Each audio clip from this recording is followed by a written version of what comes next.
not going back. Oh, all right. Thank you. I'm going to stand from the podium, not because I like to be behind this barrier, but it just helps me get my stuff organized.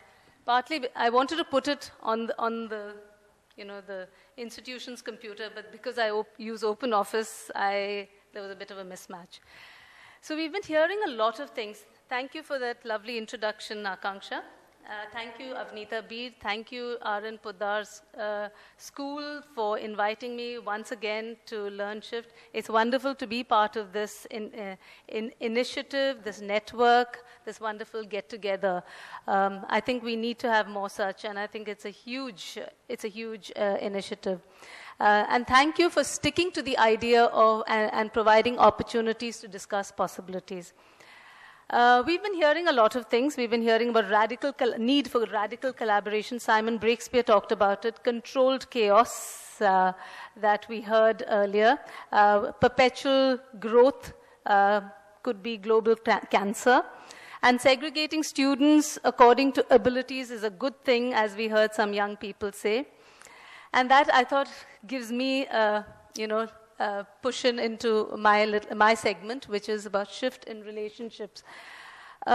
Schools are about people. Schools are about people of different ages, different abilities, different needs, different wants, adults, children, outsiders like officials, government officials, etc.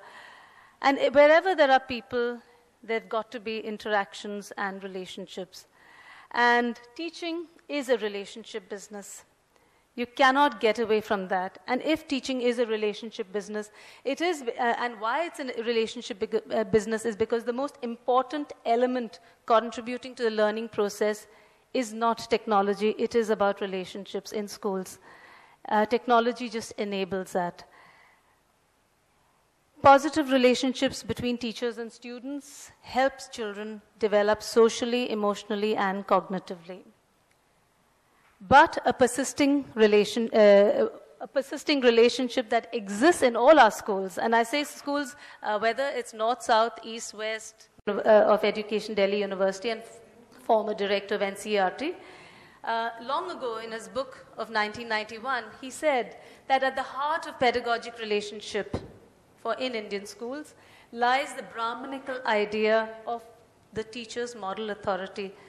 Teaching and education is a strange amalgam in India of the Gurukul system, the Guru Shishya Parampara, and on top of it lies the industrial age education of the colonial era.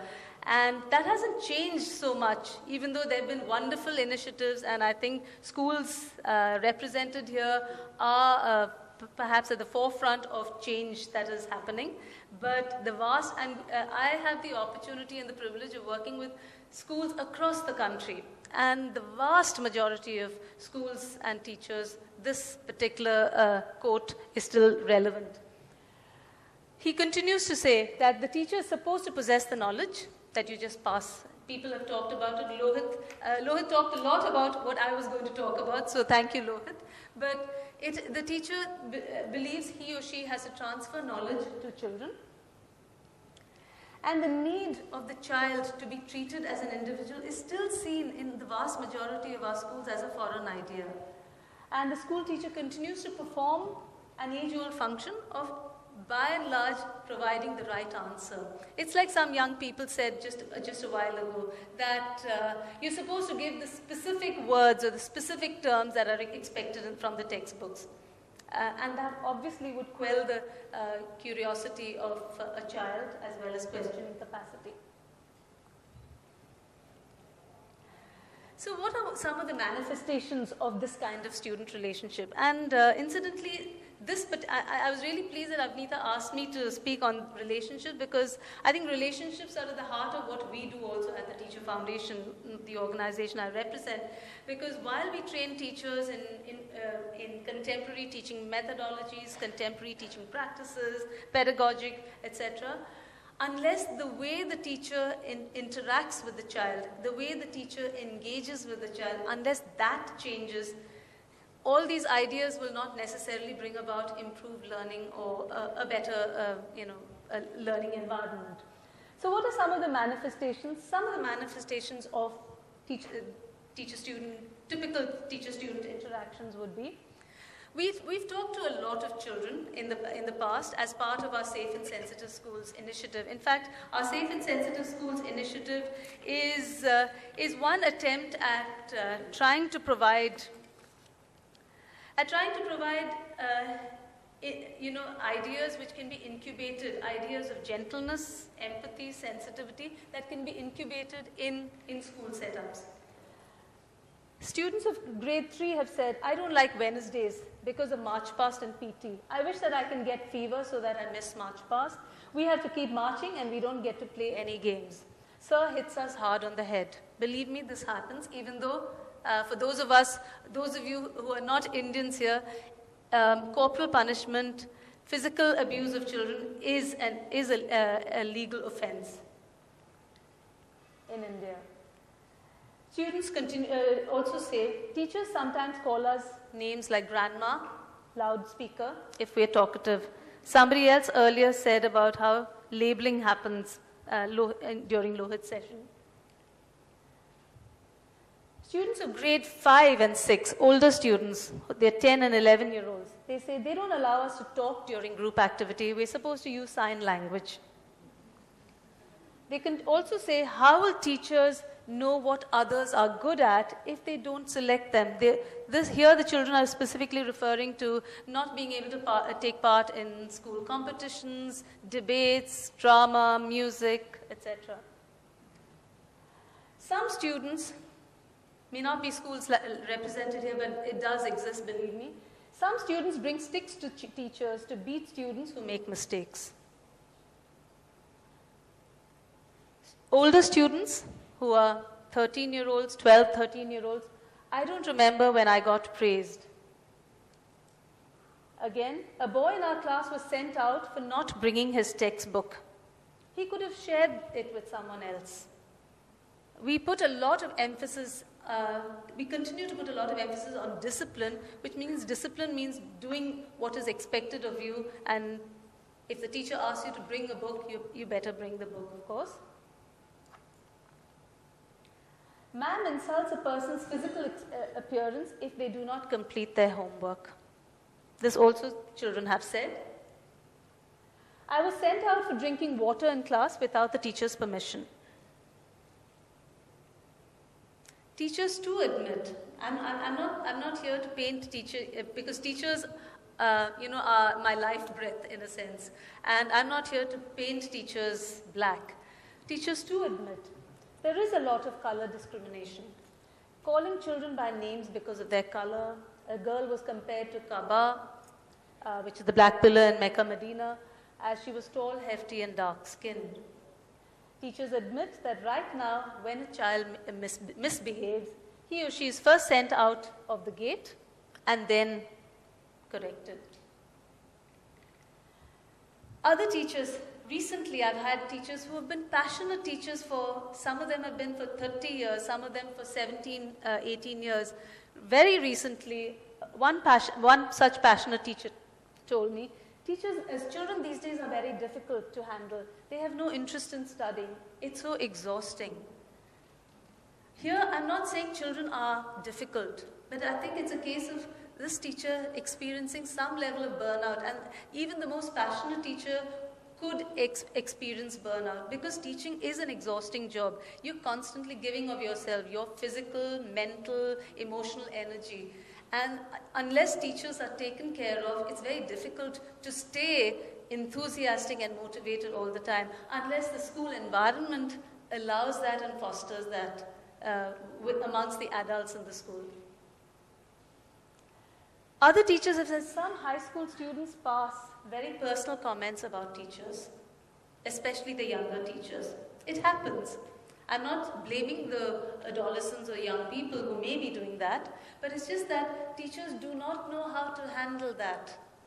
Teachers don't know if a student passes a personal comment, do I get angry? Do I just sort of ignore it? Or do I address it full on without necessarily getting, offensive about it? The poor teacher, frankly, would not know how to handle this. So why does this happen? Why are relationships in schools between teachers and students still a bit frayed? And do these relationships have to be confrontational? Because a lot of times the teacher-student relationships tend to be confrontational in the vast majority of our schools. What would negative teacher-student relationships look like? I'm going to give you a short glimpse. So I'm just going to take it off the screen and hopefully play.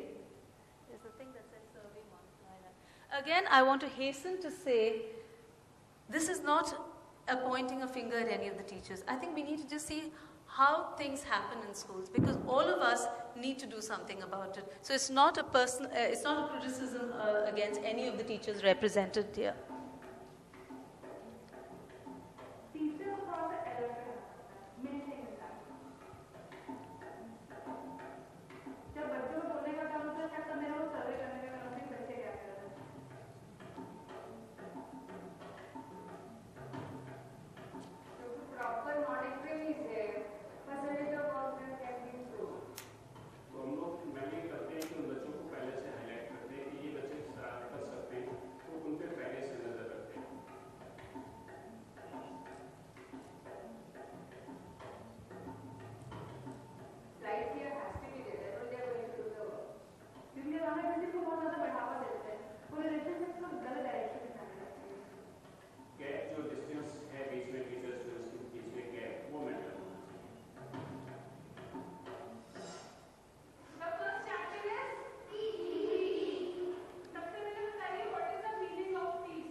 I'm just going to show you another clip because I think it's good to see teacher-parent interactions also. Is the next page?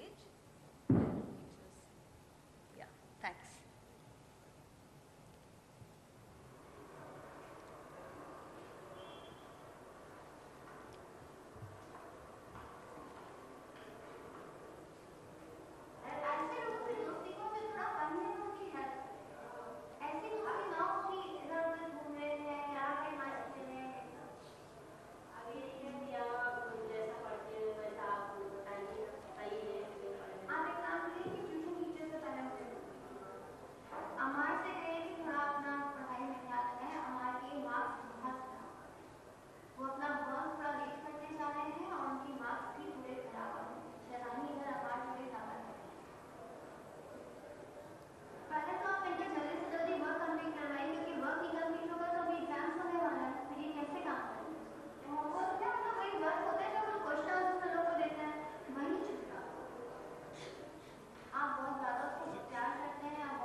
I didn't want to show the whole thing. I just wanted to show you a glimpse. If you could go back to the presentation. So what did you see? What did you notice in terms of, by the way, these are real teachers in real schools. They've not been, they're not actors, which is why I said we need to be gentle on them because they allowed us entry into their schools and classrooms. And I'm always very, very grateful for that because it helps me understand why things happen the way they happen in schools. So what do you see as typical interactions? Because relationships start with interactions. You don't build relationships unless you have interactions. What's the kind of interactions that are happening in schools with amongst teachers and students or teachers and parents? What did you notice from these two short clips? Yes. Both the clips I noticed they're very mechanical. There is the interpersonal or the social emotional aspect is totally missing. Okay. Missing. Okay. And the last thing that I just saw about the rows, could it be that student needs to convey some kind of a message? Maybe the teacher is being appreciated and that is why the student is getting the rows, or there is some underlying, maybe you just want idea. Attention. Yes, so it is too mechanical and it is too wooden. I'm just going to get a couple more. Yes, I'd like a young person's response. Yes. Yeah, true. Strong emphasis on negative reinforcement. The use of fear was mentioned by different teachers and from different schools. Somebody else? Yes, Ronan? There's a lot of contempt and condescension. A lot of contempt, I saw. Yeah. A lot of us sometimes we were very immune to it, by the way. I don't think any Indian teacher, none of us would use the word contempt, but I'm interested to know because actually one teacher, that teacher was teaching about peace. I showed it to another group of people, and many of them were English from England. And when she says sit down, she just says sit down. I had never thought it was, but then there was a sort of sudden intake of breath in the audience, and it just struck me that perhaps even that was seen as a little harsh, just saying sit down. Somebody else had Actually, I just wanted to slightly broad base this. I get a bit worried that maybe teachers are being put too much on the defensive over here. Nothing to take away from the fact that the person who gets maximum attention towards the students is of course the teachers, and whether they're paid more or less, the fact is they're paid for it also.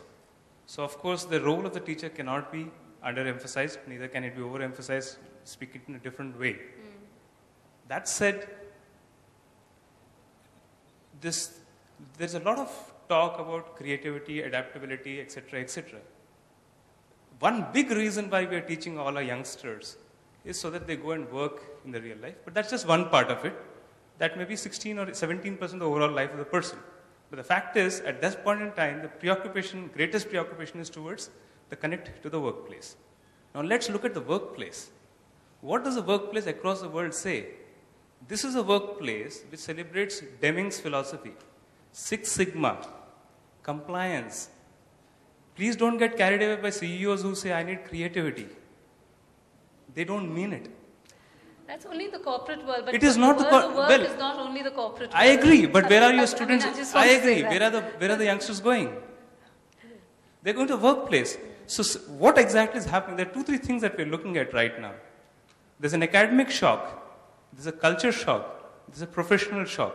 A lot of these conversations is actually placing incorrect emphasis and incorrect comprehension of the real life into the students. And in the process, I think we are sending fantastically confusing signals to the teachers. Yes, that's one way of looking at it. I would look at it the other way. Let's start from the teachers, because and that's where we need so much support required for the teachers. Because if the teachers were very clear and were not confused, then the rest of the world will take care of itself, hopefully. I'm just going to, yes, Sanjana, There's sorry. one voice there that's Okay, feeling one very more muffled and my heart goes out to her. Go ahead. Yes. I want to address two videos, like two parts of the videos. Yeah. One is when the parent-teacher meeting kind of thing happened, and one is when the maths teacher, he was talking, that we select out the people who are very naughty at first. And then we pick them so up. that they're attentive. Yeah. But sometimes what happens is when teachers in every class, like in every class, if they have a class every day, they select out the same people. The children who are selected out, they feel very distinct, that, oh no, the teacher always selects me. So and stuff like that. they get labeled like that. Yeah, and they are like, why should I do work? Like, if I do work or not, she's anyway going to. Yeah, so what does it matter? Yeah. So that's something that needs to be worked, because Point. even pointing them out is not Yeah, helping. sure. Okay. I'm going to pick one last. Yes, Lakshmi. I know Sanjana, maybe we can talk late. Sorry. Helplessness of the parents. They almost feel powerless and helpless. Okay? But the other side of the same coin is that teacher also feels very, very powerless and helpless today. I was going to say that, yes. Yeah. I mean, In a different segment just of last schools. week, In a different segment of schools. Yeah. These schools are more catering to the lower socioeconomic strata, but in a higher socioeconomic strata where parents are very, very assertive or even aggressive, teacher feels to be I very... just, a live example. 35 parents form a class chat forum. I mean, if a teacher farts, sorry for this expression, that is a news. And they're discussing about, today she smiled, she didn't smile, or she didn't this. And so what happens also is the teacher also is beginning to feel extremely powerless and very, very intimidated. So I'm also beginning to see that are we building a defensive response to this new paradigm shift? And I'm just... Thank you. It's I both, think yeah. I completely agree with you, because yes, in another segment, in another school, that interaction between parents and teachers may have been very different, where the parent would have come in aggressively and the teacher would have been sort of pushed to the corner. Yeah, It's possible. and I think one of the ways is to push our teachers for a lot of self-confidence and self-esteem. It's a huge task, but I think we need to also train our teachers train ourselves to deal with this new, aggressive, highly connected parent community. Yes, and schools that are trying to be student-centered and customer-oriented, need to know how to help the poor teacher. Sanjana, maybe I can ask you, you wanted to ask a question. It's okay? Thanks. So, but I don't want to leave on a sort of, a negative note, because what would positive teacher-student relationships look? Because there can be tremendous positive, and I see a lot of evidence of that in schools like our and Pudar schools, where the kind of camaraderie that exists and democratic relationships that exist between teachers and students is lovely and it's inspiring.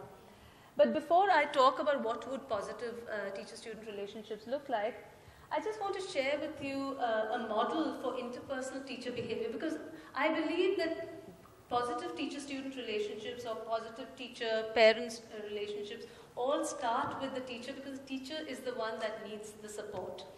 And this research, it's by Wobbles et al. It's actually a Dutch research from the University of Utrecht, and it's a longitudinal study that's been done across 25 years in different countries. Also, it started in the Netherlands and then it moved on to America, Canada. In Asia, it's moved on. It's been used, or the research has been done in Korea and in Singapore. Of course, not India. And they have said that you can actually plot the teacher behavior, interpersonal teacher behavior, against two axes. The y-axis, which is influence, the kind of influence the teacher exercises or exerts on children. And on the x-axis, proximity, the kind of proximity of the teacher to the student. So one end of the y-axis, influence, could be dominance, that the teacher takes on the dominant role. And the other end is submissive, the teacher being very submissive. And in the x-axis, proximity is oppositional. In other words, the teacher opposes everything students do. And the other could be cooperation. So we have 4 quadrants. And ideally, of course, I would say quadrant 1, which is the top right-hand corner, would be a positive, would be the positive way of teacher-student behavior, or rather the interpersonal teacher behavior. Quadrant 2 is the one on the top left, quadrant 3 is bottom left, and quadrant 4 is bottom right. However, if you map it, it actually works out as an octagonal model, where there are 2 facets in each of the quadrants. So you could have a dominating teacher, or a teacher who's very dominant and not as oppositional, who's very strict. A teacher who's admonishing all the time, if more oppositional and less dominating. Dissatisfied, where the teacher is not is oppositional but not so dominating again, and most submissive. And lastly, a teacher who's uncertain, in other words, submissive, or as well as more submissive and less oppositional. Now, if you look at this, all this sounds negative. If you look at a strict teacher would be keeping reins tight in the class, would have very clear norms, everything goes off exactly how the teacher says, and so on. Admonishing teachers constantly angry, irritable, punishing, shouting, forbidding, don't you ever do this, and so on. A dissatisfied teacher would be somebody who's constantly criticizing, constantly questioning, not particularly interested in what he or she is doing in class. An uncertain teacher would be somebody who keeps a low profile, apologizes. And typically a young teacher, fresh out of teacher training colleges and going into school, may be more uncertain before they come into their own. And then you have somebody who's still on the submissive side, but trying to foster more cooperation, who provides student responsibility and freedom, a teacher who's understanding, listening with interest, empathizes, is patient, accepts apologies of students. Then we have somebody who's high on cooperation, like in understanding, but more on the dominant side, who's friendly, helping, shows interest, behaves in a considerate manner, inspires confidence, jokes with the children, with the students. And then there's somebody who's is high on in terms of influence, in terms of dominating, but not as high in cooperation, but still in the cooperation quadrant. And that, in other words, this is a teacher who leads, orders, organizes, explains situations, holds attention, and notices what's happening, alert to things that are happening, and so on. So if you look at it typically, it's not that we have to be stuck in one particular segment. But typically, all the segments on the right-hand side, top and bottom, are not bad, they're good. And at different points of time, teachers could be behaving differently with in different situations and with different groups of students. But the left-hand side are all tending to be a bit negative. So we have to see how, first of all, teachers are never made aware of this. That's one thing. Secondly, a teacher can move from one segment that she's sort of stuck in or he's stuck in into a more positive segment on the right side. So what would, coming back to my question, what would positive teacher-student relationships look like? Teachers showing their pleasure and enjoyment of being with students. I think that's absolutely important. I've often wondered why teachers were very good in their subject and very competent and very passionate about teaching tend to be so stern in the class. I think you need to be able to smile more often in class. Interacting with students in a responsive, respectful manner. Teaching is not about expecting respect from the child, it's about respecting the child, and then the child reciprocally will respect the teacher. Teachers offering students help in achieving both academic and social objectives. I think that's important. And for that, the teacher needs a little time out. A teacher can't be having such a heavy workload that the teacher shouldn't be just teaching subjects and not students. I often say teachers are often caught up teaching curriculum and subjects rather than children. Teachers help students reflect on their thinking and learning. For that, teachers need time. Teachers know and demonstrate knowledge about individual students' backgrounds, interests, emotional strengths, and academic levels. And teachers not seldom showing irritability and aggravation towards students. So how do we create this? And I want to end with that. How do we create the shift in relationships? Because that is at the foundation of changing schools in our country. And I say in our country because this is typical of India or typical of the subcontinent, how teacher-student interactions happen. I don't see it happening as much in other countries, and since I've seen teacher-student interactions in other countries. One is by building listening systems. Teachers need time to listen to children. It's not about students listening to teachers, but it's about teachers having time to listen to children so that they can understand where that child or where that class is coming from. In other words, it could be listening together in a group, it could be listening one-on-one, it could be listening by suggestion boxes, etc. Being open and authentic with children. If a teacher is uncomfortable, unhappy, annoyed, upset, being able to speak about it to the class, and also allowing the students the freedom to speak authentically to the teacher rather than only knowing the right answer. Lastly, and I think this is really important and it refers to what earlier Lakshmi also referred to, having opportunities to unwind and rejuvenate yourself. Teachers desperately need opportunities just to replenish their energies. I think Mr. Gaurav Poddar did mention that, how there are opportunities and incentives for the teachers of the Poddar network. But all teachers need it. They can't be working unless they are able to reflect and rejuvenate themselves. And in the end, to use the words of the Beatles, because it was used earlier, I think Simon talked about it earlier, the popular, from the LP Abbey Road, the love you take is equal to the love you make. So in other words, teachers cannot expect love from the students unless you ensure there are opportunities that you've created for warmth and positivity in your classrooms. It's useful to ask students what they feel. Oops, what happened? Okay, sorry. What they feel about the quality of relationships teachers have with them. What they feel about the quality of relationships that teachers encourage amongst them. I just want to talk about, earlier on in the segment, some students said it's useful to segregate students according to abilities. It's a good thing because then you can give individual attention to children who need it and challenge students who are already academically inclined or high. But I think the world outside is a very mixed, heterogeneous, mixed up world. And if that's the case, we have to deal with it. Yes, it takes time. But then that's why the world of work, people don't get along with each other, because if you're used to only working with people of your kind and who thinks fast and who think the way you think, then it's so much easier. So I think the challenge is to make sure that what happens in the world of work or the world outside, adult world, is how we actually transact interactions and relationships in the classroom, which means yes, you have to deal with it. You have to deal with somebody who's struggling when you're miles ahead. But maybe you're learning something from that. There are big lessons to learn from that too.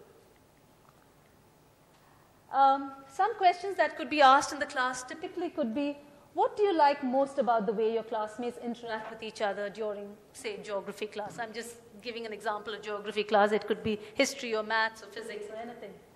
What do you like most about the way your teacher interacts with you during the same class? Or some more questions. What do you like least about the way the teacher or students interact with each other during the geography class? So the idea is that you're not pinpointing a particular teacher, or do you like Miss X or Mr. Y? You're saying that what do you feel about the way interactions happen? And that's good feedback for us as teachers to know what can we do differently. What suggestions do you have to improve the interactions in the class? Now here we're listening to students. When we ask these sort of questions, we have to listen to students to understand, and that creates a shift in relationships. The most valuable voice in the classroom is the students, really. And let's transform our learners from being just observers in our classrooms to initiators. And that's what this conference LearnShift is all about. Thank you.